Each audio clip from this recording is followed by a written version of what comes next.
السلام عليكم البنات، كي عاملين؟ لاباس عليكم بخير؟ اموركم هانيه؟ اليوم ان شاء الله غادي نقدم لكم واحد الكلاص كيجي ساهل ماهل ومن يدين ولدي اسلام. تبعوا معايا الفيديو حتى الاخر وقولوا لي رايكم في طريقه التحضير ديال ولدي.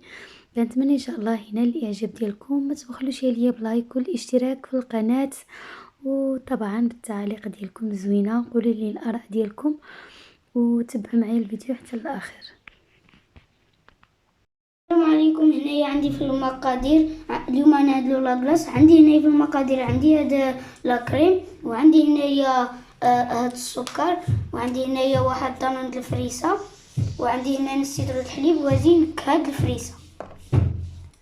اول حاجه هنايا عندي السكر وغنبداو نطربو.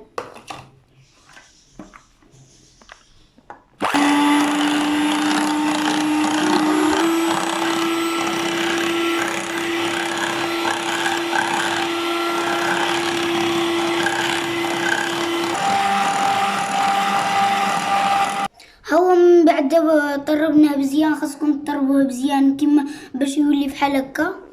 دابا نديرو نكهه الفريسه معلقه ستيتوا. دابا كنديرو غير راس نكهه الفريسه، ودابا نخويوها.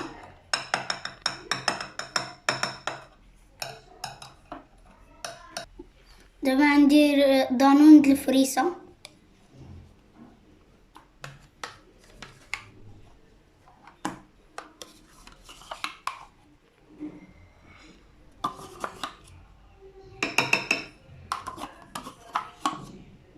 كديروها كامل.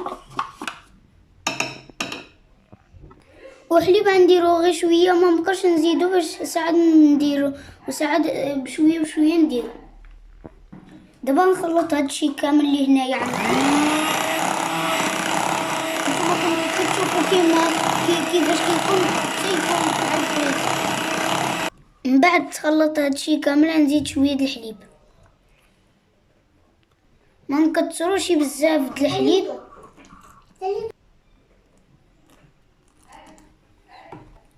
عملنا تقريبا شي كاس د العنيبه.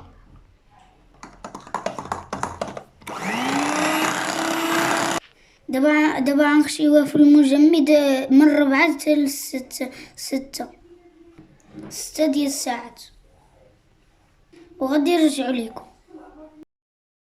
اول الكلاص ديالنا من بعد وجد خليناه ليله كامله. دابا غادي نقدمو. اول كلاص ديالنا من بعد وجد ولا رائع، والى دقتوه غطيروا من الفرحه ويعجبكم، وديروا لايك واشتراك في القناه وتبعوا الفيديوهات. وبسلامه، وشوفوني في الفيديو اخر. بسلامه.